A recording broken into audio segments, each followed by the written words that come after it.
위원장님, 질의에 앞서서 잠깐 의사진행과 관련해서 좀 부탁 말씀 드리겠습니다. 예, 짧게 해주실 수 제가 그 있겠습니까? 모신 참고인이 지금 폐암 판정을 받고 암투병 중이셔서 예, 가능하다면 앉아서 이렇게 답변하실 예, 수 좋습니다. 있도록 좀 허락해 예. 주시고, 다른 의원님들이 제가 요청한 참고인에 대해서 다른 질문이 없으시면 제 질의가 끝나면 이석하셔서 하실 수 있도록 좀 그렇게 해주시면 그 혹시 감사합니다. 다른 질문이 있으신 분은 우리 윤영덕 의원님 질의 끝나시고 난 뒤에 손으로 표시해 주시고, 없으시면은 질의 없으신 줄 알고 윤영덕 의원님 말씀대로 그렇게 퇴청하도록 조치하겠습니다.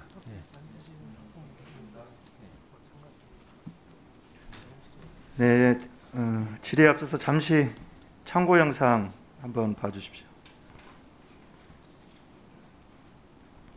조리사들이 주방에서 점심 메뉴로 닭튀김과 제육볶음을 만들고 있습니다. 250도 이상의 고온에서 펄펄 끓는 기름으로 한 번에 500인분씩 조리하다 보니 매캐한 연기가 자욱합니다. 매워.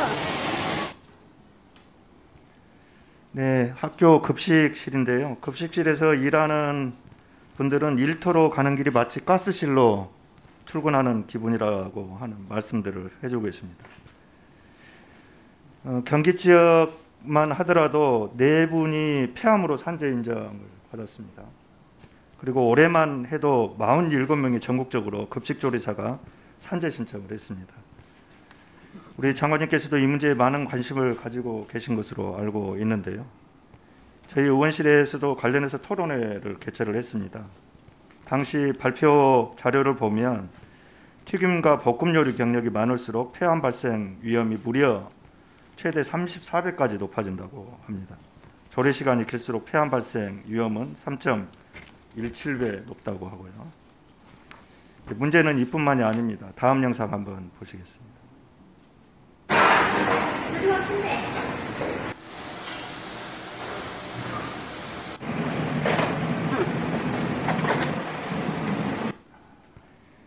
조금의 참고인에게도 여쭙겠습니다만은 식기청결해야 된다는 이유로 약품 사용을 하다 보니까 유독성 물질 흡입이 잦다고 합니다.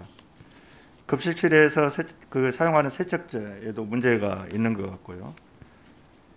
결국 이러한 문제 때문에 참고인 같은 경우에 최근 폐암으로 산재 인정 판정을 받았습니다. 또 급식실 노동자 작업 환경 가장 큰 문제점이 환기라고 할 수 있는데요. 후드 장치가 조리 과정에서 나오는 유해 물질 제대로 흡입하지 못해서 조리원들이 고스란히 마시게 되고요. 영상을 보면 잠시 볼까요? 영상.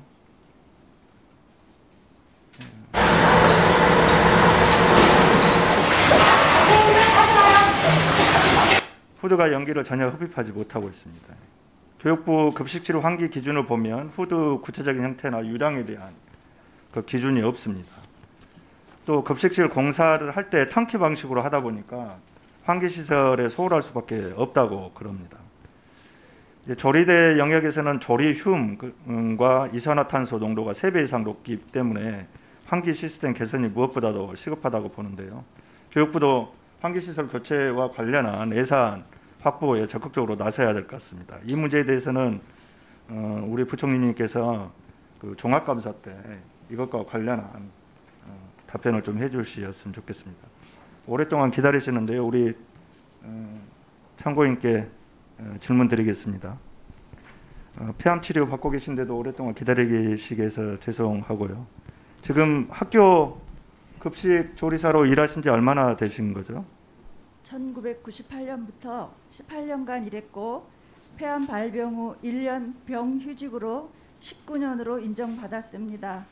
전업주부로 살다가 아이들이 다니는 학교에 급식이 시작된다고 해서 도전했습니다.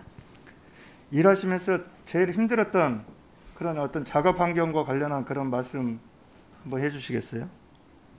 급식 초창기에는 학생 수가 1,200명, 1,300명으로 많았고 조리원 수는 적은 데다 시설이 열악하여서 쌀 120kg를 2명이 붉은색 큰 고무통에 넣어 씻어 바울했고 튀김, 조림 등 식단을 바꿔가며 매일 조리했으며 대형 솥을 세척할 때는 독한 약품을 사용하여 온 힘을 다해 닦을 때 솥 속으로 빠지듯이 했고 약품에서 나오는 독소도 다 마시며 했습니다.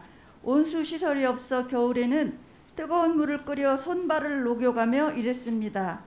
급식실에서 사용하는 기구와 그릇들은 무거워 일 시작 15년 만에 손목 터널 증후군 수술도 하였습니다. 예, 지지난달이죠. 8월 30일 날 최종적으로 폐암으로 산재 판정을 받으셨는데 어떻게 해서 폐암인지 알게 되셨는지 하는 문제하고 앞으로 교육 당국에 바라시는 것이 있다면 말씀해 주시기 바랍니다. 암은 가족력이 없고 친정어머님이 치매로 돌아가셔서 치매만 걱정했습니다. 일하던 중 오른쪽 다리가 움직여지지 않아서 병원 5군데를 돌다가 결국 대학병원에 입원하여 검사한 결과 암세포가 골반까지 퍼져 걷지 못하는 거였고 급성 폐암 말기라는 진단을 받았습니다. 교육당국에 바라는 점이 있다면 제가 막내로 시작해서 왕언니로 퇴직을 했습니다. 아이들에게 건강한 음식을 주어야겠다는 사명감과 책임감으로 이 자리에 나왔습니다. 지금은 교육청에서도 많은 관심과 협조를 하고 있습니다. 정부에서도 조리원들의 건강을 위해 환기시설 개선, 휴게실 환경 개선, 장기적으로 조리원 배치 기준도 완화해 주시고 튀김 요리도 줄여주셨으면 합니다. 조리 실무사들의 임금도 조금 더 생각해 주시면 감사하겠습니다. 감사합니다. 하실 말씀 많으실 텐데 시간이 너무 짧아서 정말 죄송한 생각입니다. 부총리님, 우리 아이들한테 집밥 같은 급식 제공하고 싶으시죠? 네, 그리고 이미 학교에서는 아이들이 급식 먹고 싶어서 학교 간다는 얘기를 하는 애들이 많습니다. 집밥 같은 급식이라는 게 뭘까요? 집에서 받는 밥은 어머니의 그 따뜻한 정성, 마음이 들어가 있는 그런 음식 아니겠습니까? 그럼 학교 급식실에서 조리하는 이런 분들이 그런 엄마 같은 마음으로 아이들에게 줄 급식을 만들 수 있을 때 그게 집밥 같은 그런 밥이 될 수 있지 않겠습니까? 그래서 부총리님께서도 현장의 목소리 이런 좀 깊이 새겨 주셨으면 좋겠고, 지금도 급식실에서 일하시는 분들이 산재 신청하려는 조리사들이 많으신데 이것도 제대로 눈치 보여서 하지 못하고 있는 분들도 계시고 여러 가지 어려움들이 있다고 그럽니다. 교육부가 적극적으로 시도교육청과 협의해서 산재 신청 접수라도 하시고 싶은 분들 편안하게 좀 하실 수 있도록 그렇게 해야 되는 거 아닌가 하는 생각이 드는데 우리 부총리님께서 어떻게 생각하십니까? 예, 산재 신청의 절차라든가 이런 것들을 포함해서 산재 신청 관련한 부분은 시도교육청과 협의해서 지원을 할 수 있도록 하겠고요.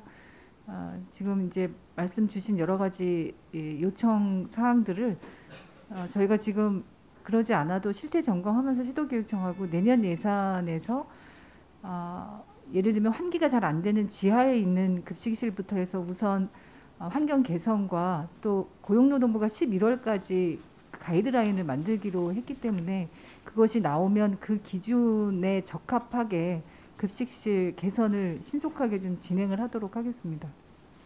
학교 구성은 모두가 정말 행복한 학교가 됐으면 좋겠습니다. 이런 학교에서 일하시는 비정규직 노동자들 근로환경 문제도 부총리께서 각별하게 좀 챙겨주셨으면 합니다. 네, 잘 알겠습니다.